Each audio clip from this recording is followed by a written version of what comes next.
नमस्कार, बुलेटिन में आपका स्वागत है। मैं हूं आपके साथ आशा सरमाल। चलिए शुरुआत करते हैं बुलेटिन की। मुख्यमंत्री की अगुवाई में कैबिनेट की बैठक हुई, जिसमें कैबिनेट ने 7 प्रस्तावों को मंजूरी दे दी। इसकी जानकारी शासकीय प्रवक्ता मदन कौशिक ने एक प्रेस कॉन्फ्रेंस के दौरान दी। शासकीय प्रवक्ता मदन कौशिक ने कहा कि मुख्यमंत्री ने घसियारी कल्याण योजना सहित अन्य प्रस्तावों पर राज्य कैबिनेट ने मोहर लगाई है।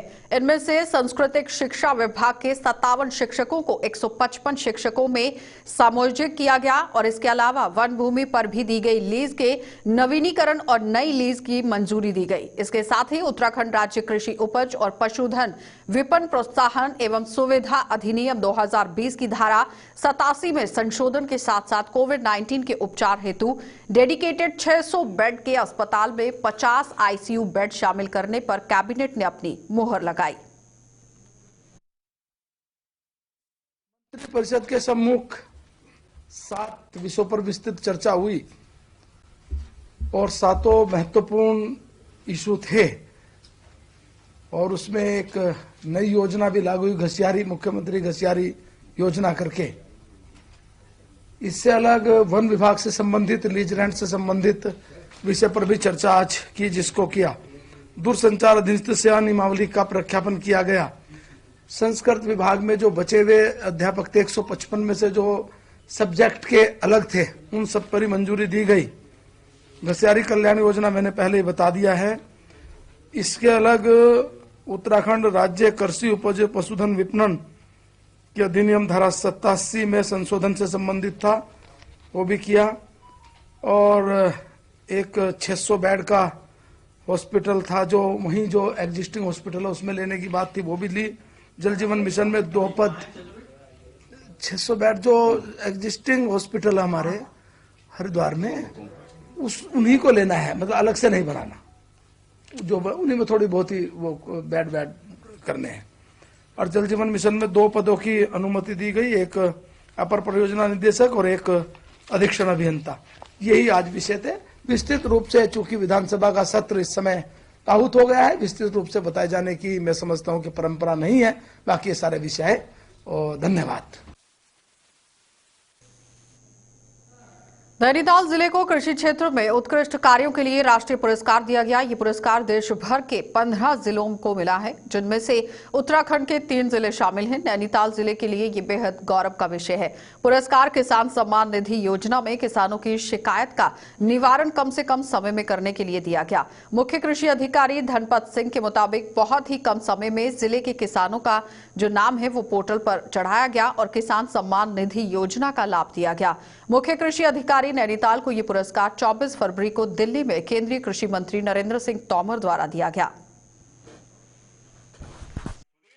मैं बताना चाहूँगा कि कल 24 फरवरी 2021 को जो प्रधानमंत्री किसान सम्मान निधि योजना जो 2019 में शुरू हुई थी, उसकी दूसरी वर्षगांठ थी, जिसके अवसर पर हमारे देश के केंद्रीय कृषि मंत्री माननीय श्री नरेंद्र सिंह तोमर जी द्वारा जनपद नैनीताल को राष्ट्रीय पुरस्कार दिया गया है उत्कृष्ट कार्यों के लिए। पूरे देश में 15 जिलों को चयनित किया गया था, जिसमें अपना जनपद नैनीताल भी है।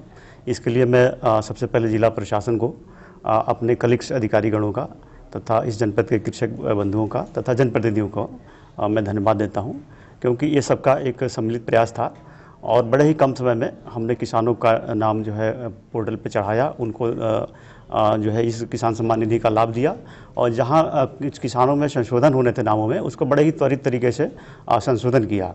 एक नया अभिनव प्रयोग करते हुए हम लोगों ने, चूँकि लॉकडाउन के समय फिजिकली किसानों का आना जाना बाधित था, तो हम लोगों ने एक नया प्रयोग करते हुए किसानों के घरों पे जिनकी त्रुटियां थी उनको हमने जवाबी पोस्ट कार्ड भेजे और जो है जवाबी पोस्ट कार्ड के आधार पर जो उनकी इन्फॉर्मेशन हमारे पास आई, हमने संशोधन किया, जिस कार्य को सरकार, केंद्रीय सरकार ने देखते हुए हमें पुरस्कृत किया है।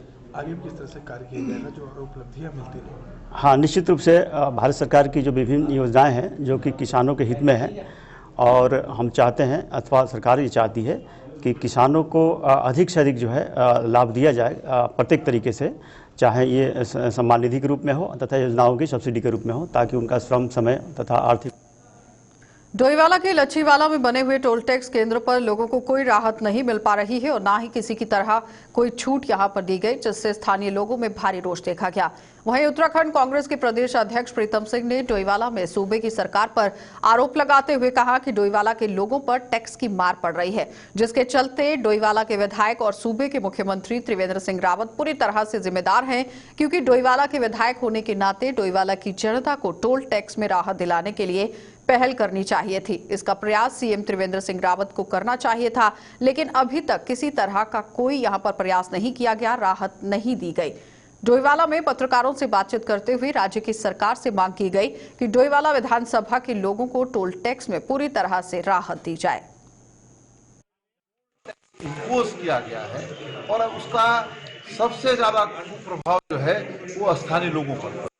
वैसे सरकार को अगर चाहिए था टोल टैक्स का जो बैरियर है उसको हरिद्वार और देहरादून की सीमा पर बनाना चाहिए था, ताकि जो उधर से प्रवेश करता उस पर टोल टैक्स लगता, ताकि स्थानीय लोगों को से जो है मुक्ति मिल जाती। लेकिन उन्होंने तो डोईवाला के बाद जो है टोल टैक्स जो है स्थापित कर दिया है और जिला मुख्यालय सबका जो है देहरादून है, उनका और जब जाएगा तब भी टोल टैक्स देगा, जब आएगा तब भी टोल टैक्स देगा। अगर गलती से दोबारा जाना पड़े तब भी टोल टैक्स वापस जाना पड़े टोल टैक्स। क्या होना चाहिए? हम चाहते हैं सरकार जो है स्थानीय लोगों को जो है इसमें रिलैक्सेशन देने का काम करे, उनसे टोल टैक्स की वसूली ना हो, ये हम सरकार से कहना चाहते हैं। और एक दिन में एक बार टोल टैक्स हो, अगर आदमी आ रहा तब भी टोल टैक्स पड़ रहा है, जा रहा तब भी टोल टैक्स पड़ रहा है, गलती से दोबारा जाना पड़ रहा तब भी टोल टैक्स पड़ रहा है, वापसी उसकी अगर हो रही तब भी। कुंभ मेले में संतों का पहला नगर प्रवेश निरंजनी पंचायती अखाड़े की रमता पंच और नागा सन्यासी द्वारा यात्रा निकाली गई। अखिल भारतीय अखाड़ा परिषद के अध्यक्ष नरेंद्र गिरी ने कहा कि ये परंपरा है कि मेला अधिकारी और मेला प्रशासन यात्रा का स्वागत करते हैं, जो कि आज भी की गई। रमता पंच जो कि यहाँ नागा सन्यासी हैं, शोभा यात्रा निरंजनी पंचायती अखाड़े के एसएम और जीएनपीजी कॉलेज में 3 मार्च तक वहीं रहेंगे और पेशवाई में हिस्सा लेंगे। तो यात्रा आज तुलसी चौक, देवपुरा, ऋषिकुल चौक से होते हुए गोविंदपुर स्थित एमएस जो कि जीएनपीजी, इसका पूरा नाम एसएम जीएनपीजी कॉलेज है, और इसी के परिसर में छावनी में ये पहुंचे हुए थे और शहर में जगह जगह पर यात्रा में शामिल संतों का फूलों से स्वागत किया गया। पंच परमेश्वर और रमता पंच। रमता पंच का मतलब ये है कि पूरे भारतवर्ष में सनातन धर्म का प्रचार प्रसार करते हुए जहाँ जहाँ कुंभ होता है वहाँ वहाँ इकट्ठा होते हैं। तो 2021 में चूँकि हरिद्वार जो कि तीर्थ की नगरी है, उत्तराखंड देवों की भूमि है, तो वहाँ पे आज सब इकट्ठा होकर के नगर प्रवेश किए हैं। और एसएम डिग्री कॉलेज जो पंचायती अखाड़ा से निरंजनी का ये कॉलेज है, वहाँ पे वो रहेंगे 3 मार्च को, जब तक हमारे नागा सन्यासी भी आ जाएंगे। वहाँ से हम भव्य यात्रा निकालेंगे अपने आचार्य जी के साथ में, अपने महामंडलों के साथ में। तो वह यात्रा 3 मार्च को मेला छावनी कुंभ जो हमारा निरंजनी अखाड़े की छावनी है वहाँ हम प्रवेश करेंगे। ऐसी परंपराएं हैं कि जब नगर प्रवेश संत महात्मा करते हैं तो मेलाधिकारी और मेलाधिकारी सब आकर के स्वागत करते हैं। तो आज मेलाधिकारी भी आए, स्वागत किए, और मेलाधिकारी हरवीर सिंह भी आए, देवकर राव साहब भी आए। हम सब संतों ने उनके पूरे परिवार को आशीर्वाद दिया है और मेला वर्षा कुशल। उत्तराखंड पुलिस में अब बेहतर काम करने वाले पुलिसकर्मियों को पुलिस महकमा उत्कृष्ट कार्य करने वालों को सम्मानित करेगा। जो सही कार्य करेंगे उन्हें मैदानी क्षेत्रों में तैनाती दी जाएगी।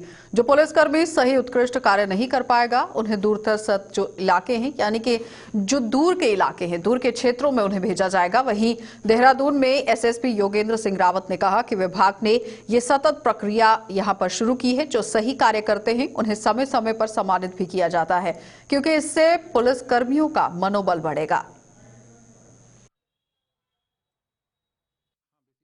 जनरल उसमें कही गई है कि कोई भी आदमी जो उत्कृष्ट कार्य करता है उसके लिए हमारे पुलिस में पुरस्कार देने की व्यवस्था होती है, जिसमें कि नगद पुरस्कार भी दिया जाता है और रोल में जो उसको अच्छी एंट्रीज प्रदान की जाती हैं ये भी दिया जाता है। तो ये एक सतत प्रक्रिया है, ये कोई ऐसा नहीं है कि वन टाइम कोई अफेयर हो। तो जो लोग अच्छे काम करते रहते हैं निश्चित रूप से उनको पुरस्कृत लगातार किया जाता रहता है। आएंगे आगे। जन विकास संघर्ष समिति के अध्यक्ष मास्टर कुशलपाल सैनी की ओर से लक्सर के युवराज पैलेस में आयोजित प्रतिभा सम्मान समारोह में क्षेत्र के हाई स्कूल और इंटर के 100 से भी ज्यादा प्रतिभाशाली छात्र छात्राओं को पुरस्कार देकर सम्मानित किया गया। समारोह में बतौर मुख्य अतिथि शामिल हुए हरिद्वार के मुख्य शिक्षा अधिकारी आनंद भारद्वाज ने कहा कि विद्या मनुष्य की सबसे बड़ी संपत्ति है और इसे कोई नहीं चुरा सकता। और उसके साथ ही आपको बताते चले कि शिक्षा के बल पर ही प्रत्येक चुनौती यहाँ पर संकट से मुकाबला करा सकती है। अगर कोई भी चुनौती सामने आती है तो आप शिक्षा के हवाले अगर देखें तो पूरे तरह से उस काम को जीत सकते हैं। छात्रों से लगन और ईमानदारी से पढ़ाई करने की यहाँ पर अपील भी की गई। बच्चों के द्वारा इतना उत्कृष्ट प्रदर्शन किया गया है, इसके लिए न केवल बच्चों को बल्कि बच्चों के माता पिता को और साथ में शिक्षकों को मैं बहुत बहुत मुबारकबाद देना चाहता हूँ। ये जीत केवल बच्चों की नहीं है, उन गुरुओं की भी है जो एक तरफ मध्याह्न भोजन बनवा रहे हैं, एक तरफ बॉर्डर पर ड्यूटी दे रहे हैं, एक तरफ कोविड में नियंत्रण करने के लिए रेलवे स्टेशन पर ड्यूटी दे रहे हैं, 484 गांवों में होम क्वारंटाइन चेक कर रहे हैं। इसके बावजूद भी इतना उत्कृष्ट रिजल्ट हमारे सरकारी विद्यालय दे रहे हैं, इसके लिए मैं सारे शिक्षक समाज को भी भूरी भूरी प्रशंसा करना चाहता हूं और मुबारकबाद देना चाहता हूं। हम जन विकास कल्याण समिति के माध्यम से इस क्षेत्र की जो प्रतिभाएं हैं उनको निखारने का काम कर रहे हैं। जो बच्चे हमारे 9th 10th में और 12th में पढ़ रहे हैं उनको हम एक प्रकार से प्रेरणा देना चाहते हैं। इन बच्चों के यहाँ पर सम्मानित करके पुरस्कृत करके और उनके छोटे भाई बहनों को भी हम ये प्रेरणा देना चाहते हैं कि वो भी इसी प्रकार से परिश्रम करें, मेहनत करें और विद्यालय में ही नहीं वो बोर्ड में भी टॉप करें। हमारी ये इच्छा है, हमारी समिति चाहती है कि क्षेत्र की प्रतिभाएं आगे बढ़ें और इस क्षेत्र का नाम रोशन करें। बहुत अच्छा लग रहा है और इस क्षेत्र के बच्चे जो परफॉर्मेंस कर रहे हैं वो तो है ही है। उन सबको बहुत बहुत शुभकामनाएं, बधाई। उनके माँ बाप को भी बहुत बहुत बधाई, शुभकामनाएं। लेकिन मैं उसके साथ साथ बहुत बहुत धन्यवाद अपने गुरुजी मास्टर कुशलपाल जी का करना चाहता हूं, जिन्होंने इस प्रतिभा को निखारने का काम किया और इस प्रतिभा का प्रदर्शन करने का काम किया। फेक न्यूज और सनसनी माहौल को अब सोशल और डिजिटल वॉलंटियरों को इन काउंटर पर रखा जाएगा और सोशल मीडिया पर फेक खबरों को काउंटर करने के लिए पुलिस ने सोशल वॉलंटियर और डिजिटल वॉलंटियरों की टीम बनाई।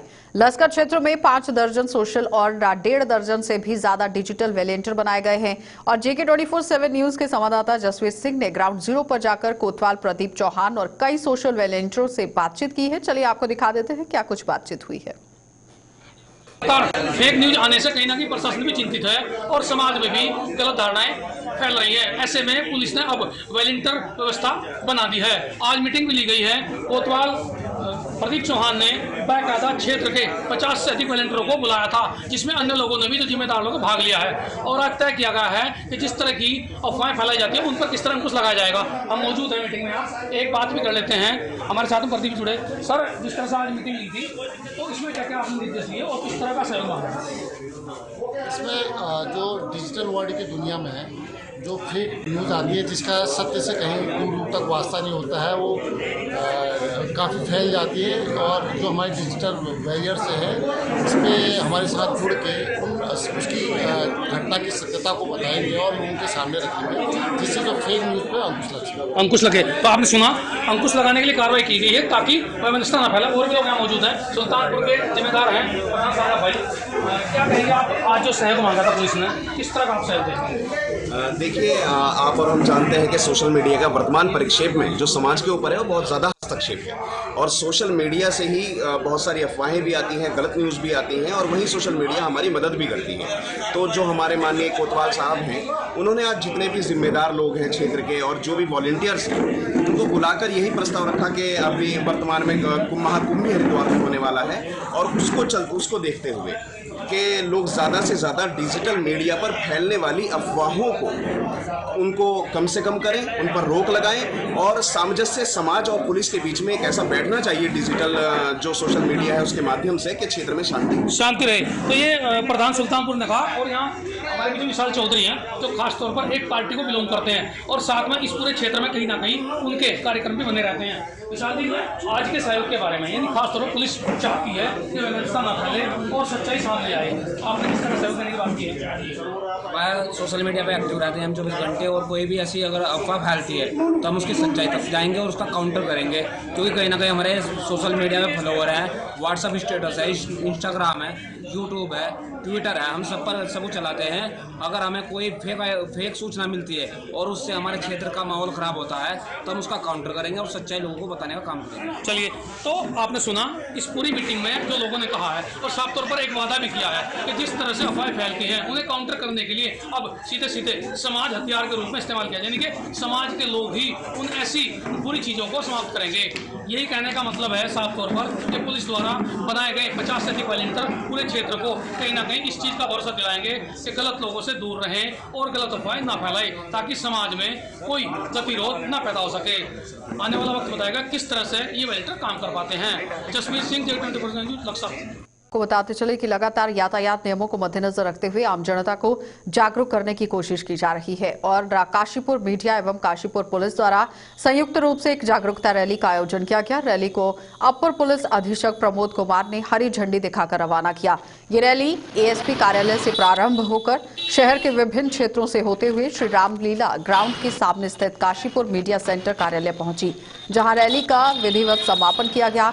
इस दौरान काशीपुर मीडिया सेंटर के अध्यक्ष दिलप्रीत सेठी ने कहा कि क्षेत्र में लगातार बढ़ रही सड़क दुर्घटनाओं पर अंकुश लगाने के उद्देश्य से इस जागरूकता रैली का आयोजन किया गया, ताकि लोगों को यातायात नियमों के प्रति जागरूक किया जा सके।